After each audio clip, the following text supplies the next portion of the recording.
Hello everyone, welcome to HP exams master. स्वागत है आपका एक और नई वीडियो में जिसमें हम डिस्कस कर रहे हैं कुछ बहुत ही ज़्यादा इंपॉर्टेंट क्वेश्चंस जो आईटी की और अदर जितने भी कंप्यूटर रिलेटेड एग्जाम्स हैं सब में बहुत ज़्यादा बेनिफिशियल होने वाले हैं। एकदम पूरा डिटेल में कंसेप्ट करते हैं ताकि आपको कंसेप्चुअल क्लैरिटी हो सके और याद रखने में भी आसानी रहे। इस लेक्चर की पीडीएफ आपको टेलीग्राम चैनल पर मिल जाएगी। आप लिंक से जाकर या फिर डायरेक्टली टेलीग्राम पे सर्च करें एचपी एग्जाम्स मास्टर, पहला ही जो चैनल है आपको दिख जाएगा, आप वहां से ज्वाइन कर सकते हैं।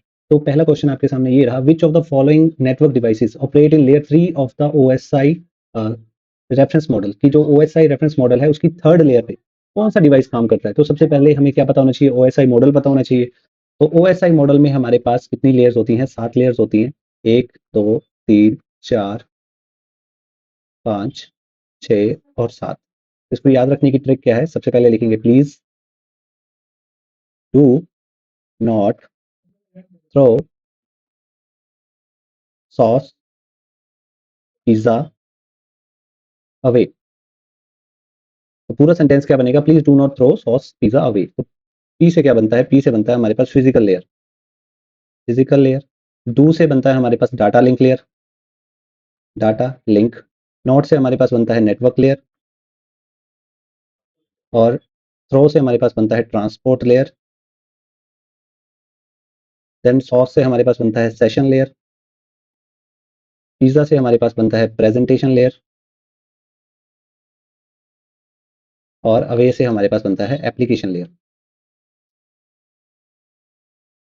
ठीक। वैसे तो हमारे पास जो ओएसआई है वो काफी बड़ा टॉपिक है, इसको डिटेल में समझना चाहिए और पढ़ना भी चाहिए। बट यहाँ पे मैं आपको सिंपल बता देता हूँ कि कौन कौन से डिवाइसेस जो है इस पे काम करते हैं। अगर आप ये टेबल ही याद कर लेंगे तो इजीली आपका कोई भी क्वेश्चन जो है सॉल्व हो जाएगा। अगर फिजिकल लेयर की बात करें तो हमारा जो हब होता है, हब और हमारे पास जो रिपीटर्स होते हैं वो किस पे काम करते हैं? फिजिकल लेयर पे काम करते हैं। हब का सिंपली काम क्या होता है?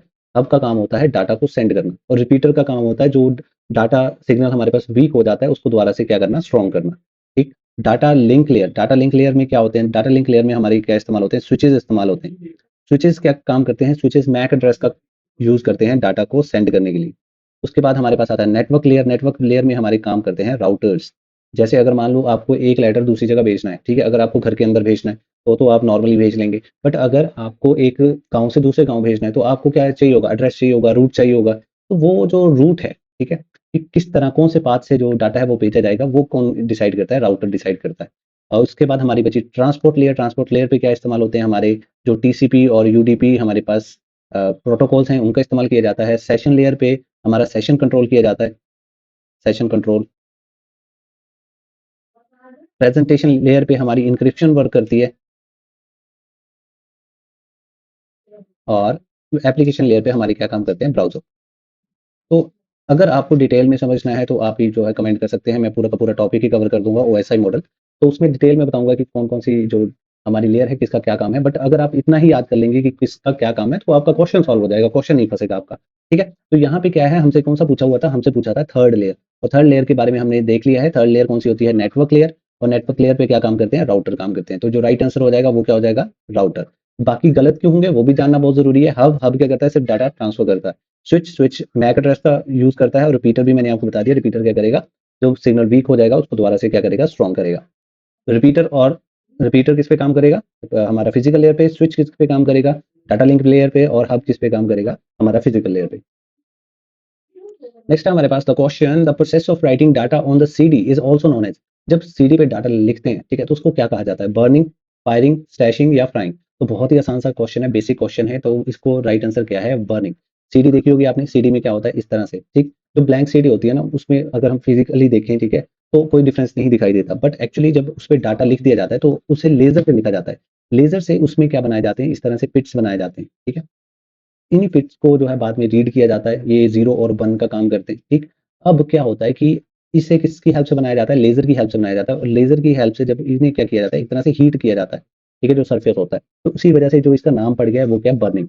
बर्निंग ही फेमस हो गया है कि अगर बोले कि कोई ब्लैंक सीडी है, ब्लैंक सीडी को राइट करना है तो उसे क्या बोलेंगे? हमने सीडी बर्न कर दी, ठीक। तो यही इसका नॉमेनक्लेचर है, यही जो है नॉर्मली जो शब्द है वो इस्तेमाल होता है। सीडी सीडी इस तरह से आपने सीडी सुना होगा। एक और होता है डीवीडी, एक होता है ब्लू रे। अगर आपसे पूछा जाए ये कैसे डिवाइसेज़ हैं, तो आप क्या बोलेंगे? आप ये तो बोलेंगे ये कौन से, ये स्टोरेज डिवाइसेज़ है, पर कौन से? तो ये ऑप्टिकल स्टोरेज डिवाइसेज़ में आते हैं। इसी तरह हमारे पास एक होता है hard disk drive. Hard disk drive किसमें आता है? हार्ड डिस्क ड्राइव आता है आपका मैग्नेटिक, ठीक। और एक होता है हमारे पास एसएसडी।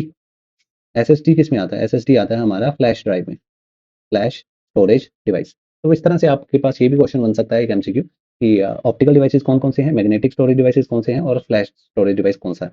इनमें से सबसे फास्ट कौन सा होता है? तो सॉलिड स्टेट ड्राइव जो है इनमें से सबसे फास्ट है अभी इस समय के लिए। नेक्स्ट है हमारे पास which of the following is not a relational database management system? RDBMS इनमें से कौन सा नहीं है? ध्यान रखने वाली बात है, नहीं पूछा है। तो सबसे पहले पता होना चाहिए आरडीबीएमएस होता क्या है। आरडीबीएमएस, तो जो रिलेशन है ना, रिलेशन का मतलब क्या है? रिलेशन का मतलब है टेबल। एक ऐसा डाटाबेस मैनेजमेंट सिस्टम जिसमें जो डाटा स्टोर किया जाता है वो किसकी फॉर्म में किया जाता है? टेबल्स की फॉर्म में किया जाता है। जैसे हमने बहुत सारी एग्जांपल्स भी की हैं पिछले जो हमारे सेशंस हुए हैं उनमें, तो मैं बार बार एक ही एग्जांपल का इस्तेमाल करता हूँ स्कूल और बच्चों का। जैसे सीरियल नंबर हो गया 1 2 3, ठीक है। यहाँ पे मेरे मान लो कोई नाम है राहुल, रोहित और रोबिन, और इनके मार्क्स हैं मान लो 32 नंबर आए, 36 नंबर आए और 5 नंबर आए, ठीक है। तो ये क्या है? हमने एक डाटा स्टोर किया। डाटा किस फॉर्म में स्टोर किया? तो हमने टेबल्स की फॉर्म में स्टोर किया। इसी को क्या कहते हैं? इसी को हम बोलते हैं आरडीबीएमएस। अब इनमें से बोल रहा है कौन सा आरडीबीएमएस नहीं है, तो जो राइट आंसर होगा वो क्या है? मोंगोडीबी। मोंगोडीबी जो है लेटेस्ट डाटाबेस मैनेजमेंट सिस्टम है, बट क्या है? ये रिलेशनल नहीं है। जो हमारे ओरेकल है, एसक्यूएल सर्वर है या फिर माई एसक्यूएल है, ये सारे रिलेशनल डाटाबेस मैनेजमेंट सिस्टम है। तो आप बोलेंगे कि जी अगर ये टेबल की फॉर्म में स्टोर नहीं करता तो किस तरह स्टोर करता है? तो स्टेटमेंट्स की फॉर्म में स्टोर किया जाता है जो डाटा होता है मोंगोडीबी में, या हम बोले कि डॉक्यूमेंट बना लेता है ये। डॉक्यूमेंट किस तरह तो लिखेंगे किस तरह से? मान लो इस तरह हम क्लास का डाटा ही सेव कर रहे हैं तो मोंगोडीबी कैसे लिखेगा? मोंगोडीबी लिखेगा इस तरह से, स्टार्ट करेगा स्टेटमेंट, और मान लो नेम है, नेम क्या है? नेम है राहुल, और उसके बाद क्या आ जाएंगे? उसके बाद आ जाएंगे मार्क्स, यहाँ पे कॉमा आएगा, मार्क्स। मार्क्स कितने आए राहुल के? राहुल के मार्क्स है 32, तो और ये क्या कर देगा? क्लोज कर देगा कर्ली ब्रेसेस से। तो यहाँ पे आप देख सकते हैं कि इसको क्लियरली एक स्टेटमेंट की फॉर्म में लिखा गया है, ना कि एक टेबल की फॉर्म में। तो यही बहुत बड़ा डिफरेंस है। अगर आपसे और पूछ लिया जाए, मोंगोडीबी ना हो, ठीक है, तो एक हमारे पास एग्जांपल्स है कैसेंड्रा।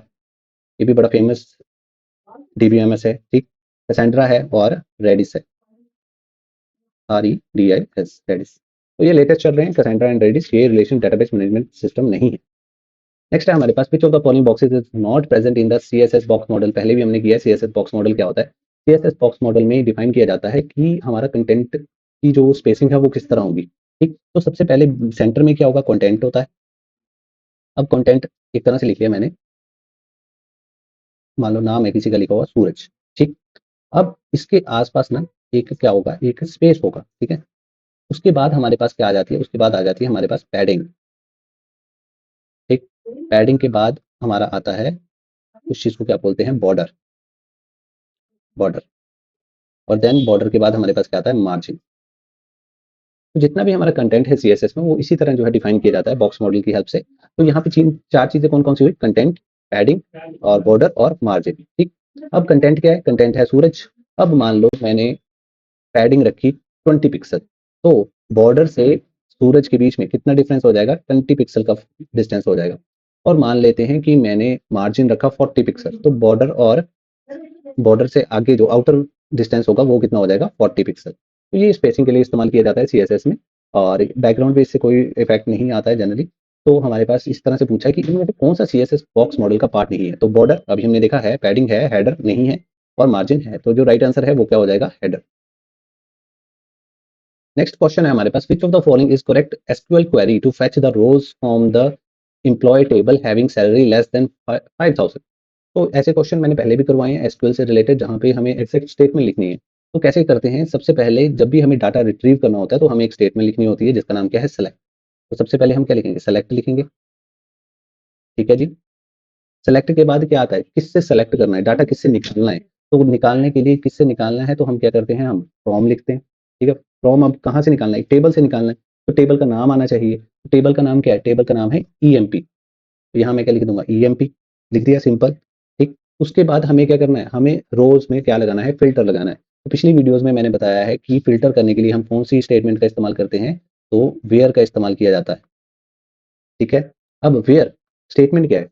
जहां सैलरी, क्या लिखूंगा मैं यहाँ पे? सैलरी लेस देन 5000, बस इतनी सी हमारी स्टेटमेंट आएगी। Select from employ where salary less than 5000, एकदम इंग्लिश जैसी क्वेरी है, ठीक है, ये हमें रिजल्ट दे देगी जो भी हमें चाहिए होगा। अब देखिए यहाँ पे हमारे पास कौन सा इससे मैच खाता है, select from employ having salary greater than 5000, ये तो हो नहीं सकता। हैविंग का भी इस्तेमाल किया जाता है, हैविंग ग्रुप बनने के बाद फिल्टर करने के लिए इस्तेमाल किया जाता है, ठीक है, आपने रोज का ग्रुप बना लिया, उसके बाद आप फिल्टर कर रहे हैं, ठीक, ग्रुप को फिल्टर कर रहे हैं बाद में। एक दूसरा क्या है, select from employ group by, group तो हमें करना ही नहीं है, हमें क्या करना है, फिल्टर करना है, तो ये भी गलत हो जाएगा। Select from employ with salary less than 5000, ये भी नहीं होगा।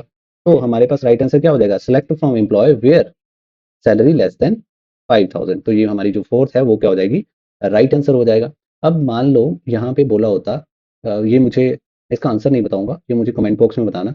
मान लो आपको बोला होता कि आप वो स्टेटमेंट चूज करो जिससे हमें ये रिजल्ट मिले कि सैलरी ग्रेटर देन हो या फिर बराबर हो 5000 से, तो आप कैसे लिखोगे उसे, इस तरह से लिखोगे, या फिर आप उसे इस तरह से लिखोगे, या फिर इस तरह से लिखोगे, या फिर इस तरह से लिखोगे, कौन सा आएगा, ठीक है, जैसे लेस देन के लिए तो हमने सिंपली लिख दिया, यहाँ पे कौन सा आएगा, आंसर कर सकते हैं हम ए बी सी डी, ठीक है, तो आपका चेक भी हो जाएगा आपका कंसेप्ट। नेक्स्ट हमारे पास क्वेश्चन है, which of the following is the correct SQL statement to delete a database table. अगर हमें डाटाबेस टेबल डिलीट करना है तो कौन सी एसक्यूएल कमांड्स जो है यूज में ली जाएगी, तो हमारे पास है delete table, delete from, drop table, या फिर डिस्ट्रॉय टेबल। तो जो इसका राइट आंसर है वो क्या है, ड्रॉप टेबल। जब भी हमें कोई डाटा डाटा सॉरी जब हमें एक टेबल डिलीट करना हो, ठीक है, डाटाबेस टेबल डिलीट करना हो, तो हम कौन सी स्टेटमेंट का इस्तेमाल करते हैं, ड्रॉप टेबल का इस्तेमाल करते हैं। हमारे पास टोटल इस तरह की जो है 3 स्टेटमेंट्स हैं, तीनों को डिस्कस करते हैं एक एक करके। एक होती है ड्रॉप, एक होती है ट्रंकेट,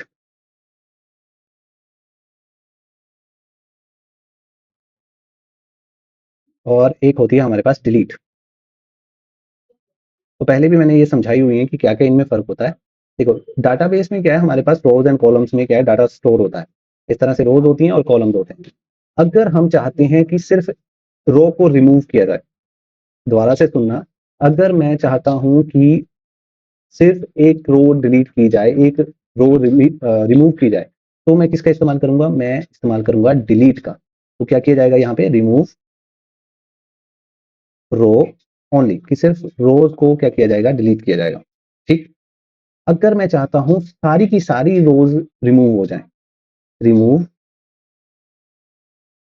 ऑल रोज, तो मैं किसका इस्तेमाल करूंगा, तो मैं इस्तेमाल करूंगा ट्रंकेट का। ट्रंकेट में क्या होगा, मेरी रोज रिमूव हो जाएंगी, जो डाटा है रोज में वो रिमूव हो जाएगा, बट जो स्ट्रक्चर है मेरा, स्ट्रक्चर मेरा वहीं का वहीं रहेगा, वैसे का वैसा ही रहेगा।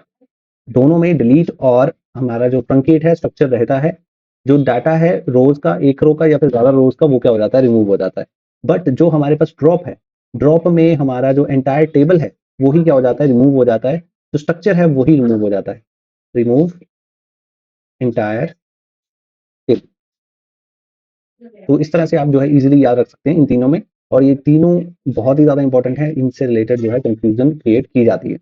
आगे है which of the following is correct CSS rule, CSS rule, सही सीएसएस रूल कौन सा है इनमें से, तो मैं आपको बता देता हूँ। सीएसएस रूल लिखने का सिर्फ एक ही तरीका होता है, तो अगर हम एक्सटर्नल लिख रहे हैं या फिर इनलाइन को छोड़ के, ठीक है, एक्सटर्नल में लिख रहे हैं या फिर इंटरनल में ही लिख रहे हैं, तो इस तरह से लिखा जाता है। सबसे पहले होता है हमारे पास सिलेक्टर, फिर उसके बाद हमारी कर्ली ब्रेसेस स्टार्ट होती हैं, फिर हमारी आती है प्रॉपर्टी, प्रॉपर्टी,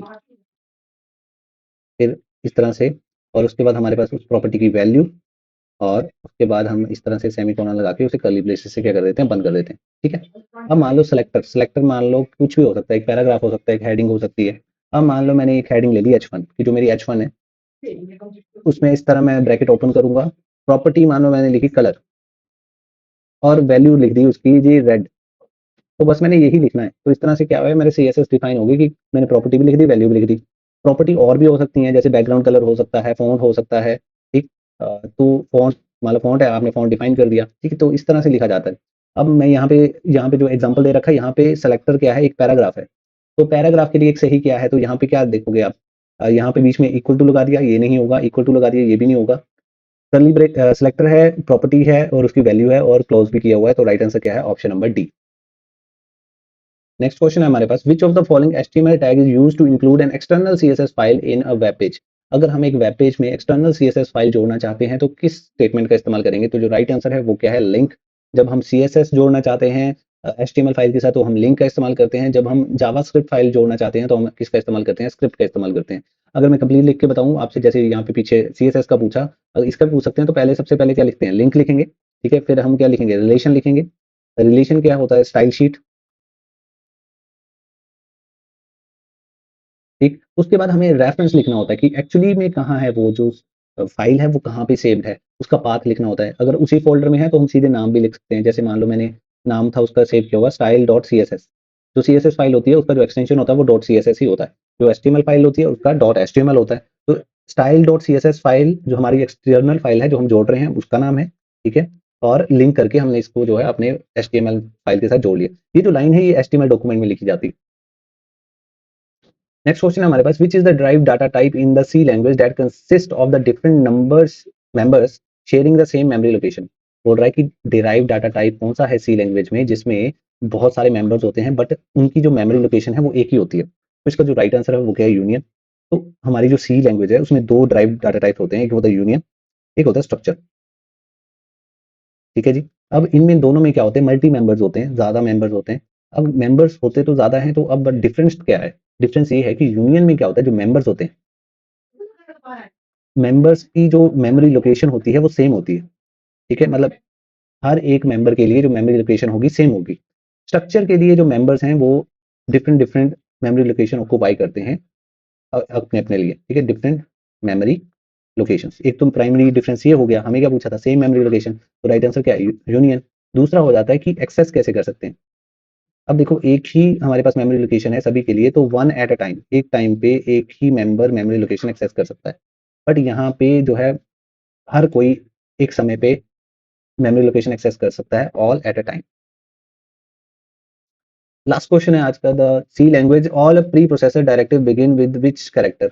जो सी लैंग्वेज होती है उसमें जो प्री प्रोसेसर होते हैं, प्री प्रोसेसर मतलब जिन्हें कंपाइलर जो है डाटा जो हमारा कोड है एग्जीक्यूट करने से पहले जो है सबसे पहले लोड कर लेता है या एग्जीक्यूट कर लेता है, वो जो हमारे पास डायरेक्टिव्स होते हैं उनके लिए कौन सा करेक्टर इस्तेमाल किया जाता है? तो उसके लिए जो करेक्टर इस्तेमाल होता है वो होता है हैश। आपने एक स्टेटमेंट पढ़ी होगी, जो भी हमारा सी लैंग्वेज का कोड होता है वो इस तरह से स्टार्ट होता है, हैश इंक्लूड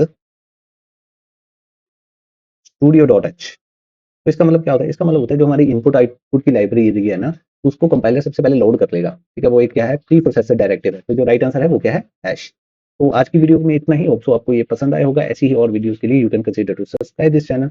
और हमने और भी ऐसी और बहुत सारी वीडियोस बना रखी हैं, आप वो भी चेकआउट कर सकते हैं प्लेलिस्ट में जाके। Thank you, thanks for watching.